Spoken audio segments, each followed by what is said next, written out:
자, 반갑습니다. 오늘은 1차 방정식의 활용 문제입니다. 여러분들이 가장 어렵게 느껴질 수 있는 부분인데 그 어려운 이유가 많이 안 접해보지 못해서 그렇습니다. 제일 첫 번째 이유는 그거고요. 많이 접해보지 못한 문제. 즉, 숫자의 덧셈 뺄셈만 계속 하다가 글이 나오니까 어렵게 느껴질 수 있다는 거죠. 그리고 두 번째 이유는 이제 글을 해석을 못해서 그렇습니다. 즉, 글을 읽고 그 글 안에서 식을 만들어내야 되거든요. 근데 글을 이해를 못하니까, 그 글 자체를 해석을 못하니까 식 자체가 안 만들어지는 거죠. 정확하게 못 만들어내는 거죠. 그래서 어렵게 느껴질 수 있습니다. 자, 앞으로 계속 활용 문제가 나오게 될 겁니다. 중학교 졸업할 때까지 매년 새로운 종류의 방정식을 배운다라고 얘기했었고요. 그리고 그 방정식의 제일 마지막에는 항상 활용 문제가 나옵니다. 그러니까 포기하지 마시고요. 같이 시작하면 됩니다. 자, 그러면 같이 시작을 해보도록 하겠습니다. 교과서는 91쪽이고요. 같이 시작을 해봅시다. 자, 첫 번째 문제. 거기에 나와 있는 이제 자외선 영훈이 학교 축제 얘기인데요. 일단 그 문제를 풀기 전에 활용 문제, 이런 글이 쭉 나와 있는 문제를 만나게 된다면 어떤 식으로 접근을 하면은 얘를 그나마 조금 더 쉽게 해결을 할 수 있는지, 그 순서에 관련해 가지고 조금 더 설명을 하고 이 순서에 맞춰서 문제를 풀어보도록 하겠습니다. 일단 첫 번째, 이런 걸 만난다라면, 이런 문제를 만나게 된다라면 제일 먼저 해야 될 거, 첫 번째 묻고 있는 거, 제일 마지막에 거의 내가 구해야 되는 것을 한번 찾아보시고요. 그것을 미지수 x라고 정하면 됩니다. 내가 구해야 되는 거, 문제에서 물어보는 것을 찾아내고 그것을 미지수 x라고 정합니다. 두 번째, 미지수 x를 정했으면 이제 이 미지수와 이제 이 문제 속에 나와 있는 이런 숫자들을 전부 다 사용을 해서, 숫자들도 전부 사용해야 됩니다. 미지수도 사용을 해야 되고요. 숫자와 미지수를 전부 사용해서 식을 세워야 됩니다. 내가 풀식을 세워야 된다는 거죠. 여러분들은 요게 안 됩니다. 이 글을 읽고 식을 세워야 되는데 이 글이 해석이 안 되니까 얘를 못 세운다고요. 요것만 잘하면 끝납니다. 그리고 세 번째는 식을 세웠으니까 이제 뭘 해야 됩니까? 식을 풀면 되겠죠. 그러면 뭐가 나옵니까? 식을 푼다라는 말은 해나 근이 나온다라는 말이죠. 방정식의 해나 근이. 그럼 이제 네 번째는 뭐냐면 검산을 해줍니다. 물론 제일 좋은 방법입니다. 검산. 내가 구한 답이 맞는지 안 맞는지 주어진 식에 넣어보고 정확하게 구해본다라는 거죠. 물론 제일 좋은 방법이긴 한데 현실적으로는 조금 힘들 수 있습니다. 왜? 내가 시간이 넉넉하다라면 모를까. 시간이 부족할 때면 안 되죠. 이거 할 시간이 없습니다. 그러면 요거는 못하더라도 뭐는 해야 된다? 답을 적는 것은 해야 된다는 거죠. 무슨 얘기냐? 지금 이 문제가 지금 학생이 몇 명인지 구하여라 라고 묻고 있는 거잖아요. 근데 만약에 식을 풀었는데, 어떻게 식을 구해서 식을 풀었는데 40이라고 하는 답이 나왔다. 그럼 40에서 끝나면은 되느냐? 안 되죠. 왜? 몇 명인지 구하라고 했잖아요. 왜 답은 뭐라고 적어야 된다? 40명이라고 적어야 되는 거죠. 이해됐나요? 이렇게 적으시면 됩니다. 답을 제대로 적으시면 됩니다. 자, 그러면 이제 이 방법을 가지고 교과서 문제를 한번 풀어봅시다. 한번 읽어봅시다. 영훈이는 학교 축제에서 자외선 감지 팔찌, 팔찌를 팔았다라는 거네요. 300명의 학생이 이게 팔았고, 체험, 판거나 체험이나 체험을 했고, 첫날에는 얼마인지 모르겠고, 둘째 날은 첫날보다 40명이 더 많았다라는 거네요. 그럼 첫째 날 체험한 학생이 몇 명인지 구하시오라는 게 문제네요. 자, 그러면 제일 첫 번째 구하라 하는 것을 미지수라고 잡자고요. 그럼 뭘 구하라고 하는 게 문제입니까? 첫째 날 체험한 학생이 몇 명인지 구하시오라고 되어 있네요. 그러면 내가 미지수 잡아야 될 것은 첫째 날 체험한 학생 수, 요것을 x라고 잡으면 되는 거죠. 자, 그러면 얘를 x라고 잡았다라면요, 둘째 날 체험한 학생 수는 몇 명이 될 수 있을까요? 그럼 요 식을 보면 되겠죠. 첫째 날 체험한 학생보다 몇 명이 많았다? 40명이 많았다. 그러면 첫째 날에 X명이 체험을 했다라고 잡아놨으니까 여기보다 40명이 더 많으면 둘째 날 체험한 학생 수가 나오게 되는 거죠. 자, 그러면 이렇게까지 잡아놓고 식을 세우러 갑시다. 자, 300명, 이틀 동안 300명이, 총 300명이라는 거잖아요. 즉, 첫째 날 체험한 학생과 둘째 날 체험한 학생을 전부 합쳤을 때 300명이라고요. 그럼 첫째 날 체험한 학생 수 X, 둘째 날 체험한 학생 수가 X 더하기 40. 즉, 첫째 날과 둘째 날을 합치면 전체 몇 명? 300명이다. 이렇게 식을 세울 수 있겠네요. 그럼 식을 세웠으니까 이제 뭐 식을 풀면 되는 거죠. 그럼 괄호가 있네요. 괄호를 풉시다. x 더하기 40. 어차피 플러스가 분배가 되는 거니까 별로 의미가 없죠. 300. 그러면 x 있고 x와 관계없는 거 반대쪽으로 모으고, 그러면 2x는 300 빼기 40. 그러면 여기다 적을까요? 2x는 얼마? 260. 그러면 2를 없애기 위해서 역수를 곱한다. x는 얼마? 130. 그러면 해가 130이 나왔다.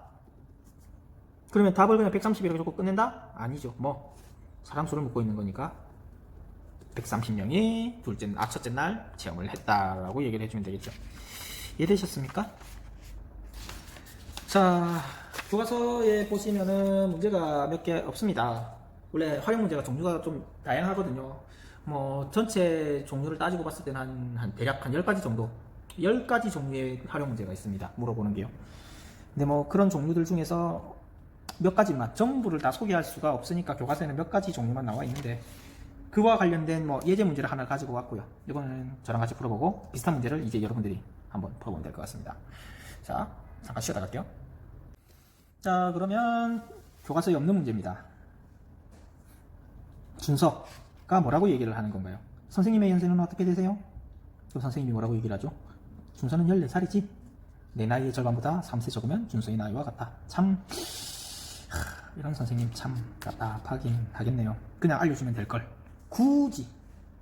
그래도 뭐 이렇게 알려준다라고 해서 모를 수는 없다라는 거죠. 풀면 됩니다. 자, 선생님의 연세. 구하는 거 일단 뭐 구하는 것부터 정해야 되는 거죠. 구하는 게 뭡니까? 첫 번째 구해야 되는 거. 선생님의 나이, 선생님의 연세죠. 선생님의 연세를 x라고 잡읍시다. 자, 미지수를 잡았으니까 이제 식을 세워야 되겠죠. 식은 이제 선생님의 말을 보면서 세면 되겠네요.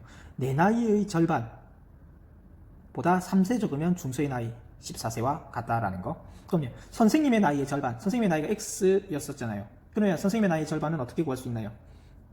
반을 구해야 되는 거니까 나누기 2. 근데 나누기는 우리는 이제 앞으로 안 쓴다 그랬죠. 그래서 얼마? 곱하기 2분의 1을 할 겁니다. 나누기 2 대신에. 그러면 선생님의 나이의 절반 얘라고요. 근데 선생님의 나이의 절반보다 3살이 더 적어야 된다는 거잖아요. 그럼 요것보다 3살이 더 적어야지만 뭐와 똑같다? 준서의 나이 14세와 똑같다.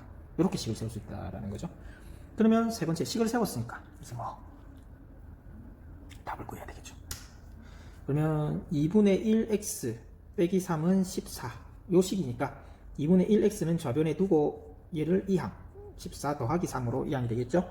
그러면 계산 2분의 1x는 17. 다음 앞에 있는 2분의 1을 없애기 위해서 양변의 역수 1분의 2, 즉 2를 곱해주면 되는 거 얼마? 34살이네요. 그래서 답은 뭐라고 적어야 된다? 선생님의 연세를 구하는 게 목적이었었잖아요. 그래서 선생님의 나이는, 선생님의 연세는 몇 살? 34세이다. 34살을 가지고 연세라고 하기에는 조금 그렇긴 한데 뭐 문제가 그렇으니까 뭐 어떻겠습니까. 자, 그러면 지금 잠깐 일시 정지하시고 문제 6번 한번 풀어보도록 합시다. 문제 6번 풀어보셨나요? 자, 같이 한번 해볼까요?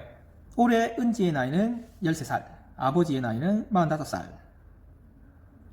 몇 년 후에 아버지의 나이가 은지의 나이의 3배가 되는지 구하시오. 자, 첫 번째, 미지수를 찾아야 되겠죠. 뭘 구해야 됩니까? 몇 년 후, 요거를 구해야 되는 거죠. 몇 년 후를 x라고 잡읍시다. 도대체 x년 후가 지나면 이 되는 거죠. 이제 x년 후가 지나면 3배가 되는지가 궁금한 거죠. 그래서 몇 년 후를 x년 후라고 잡아봅시다. 자, 그러면 이제 올해 나이가 13살이고요. 45살입니다. 그러면 1년이 지나면 은지의 나이는 몇 살인가요? 1년 후 14살이죠. 나머지는요? 46. 그러면 2년이 지나면요? 은지는 15, 아버지는 47, 47살이 되는 거죠. 이런 식으로 해가 지나면 은지도 한 살씩 나이를 먹어가고 아버지도 한 살씩 나이를 먹어간다는 거. 동시에 나이를 먹는다는 거죠. 그러면 X년 후가 지나면 은지의 나이는 몇 살이 되는 건가요? X년 후에 은지의 나이 13 더하기 X가 X년 후의 은지의 나이가 되는 거죠.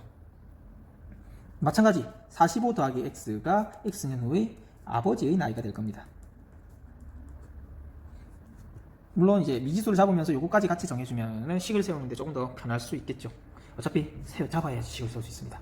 자, 그러면 식은 아버지의 나이와 은지의 나이 차이가 3배가 나야 된다는 거네요. 그럼 x년 후에 아버지의 나이 45 더하기 x와 은지의 나이 13 더하기 x가 몇 배 차이? 3배 차이가 나면 되는, 그때가 몇 년이 지난 후인가를 구하는 게 목적.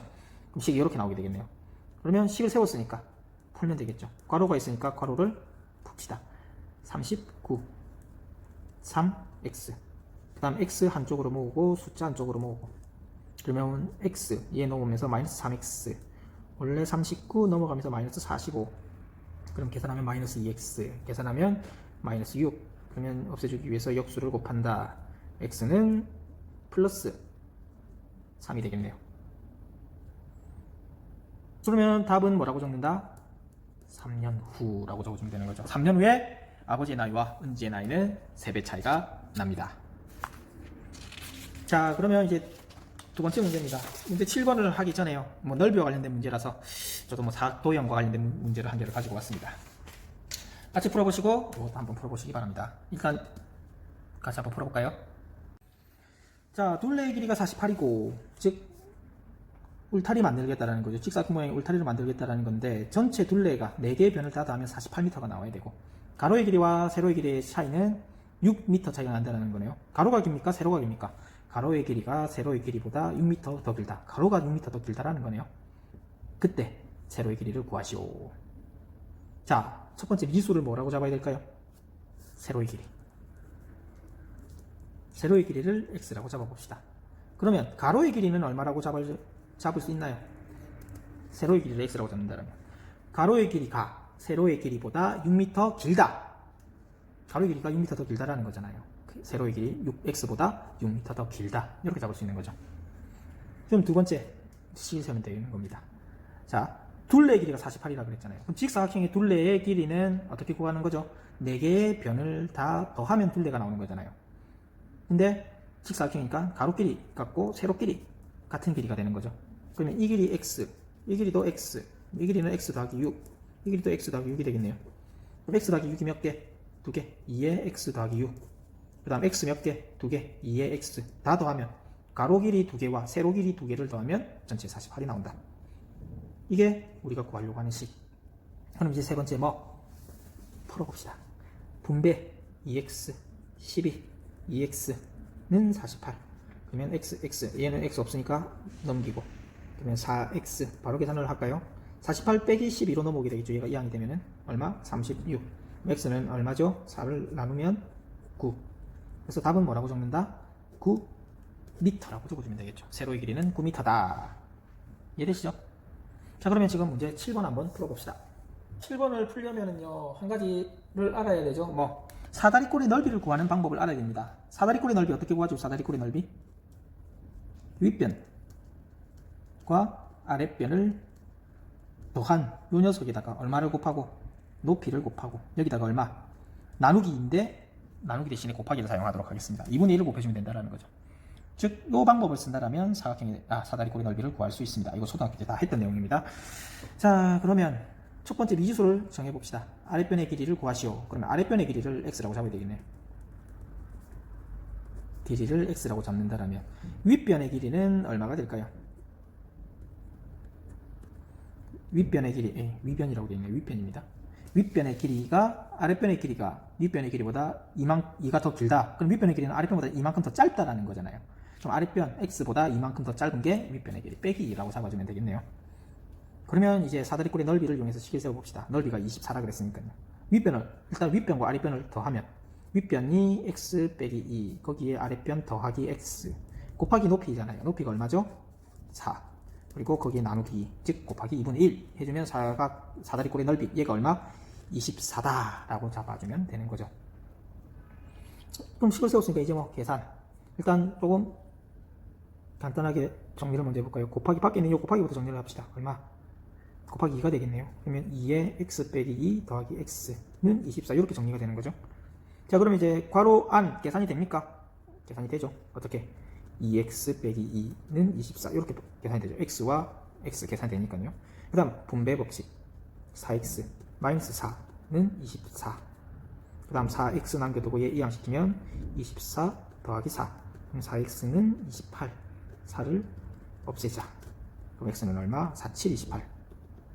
그러면 답은 뭐라고 적는다? 아랫변의 길이는 7cm다 라고 적어주면 되는 거죠.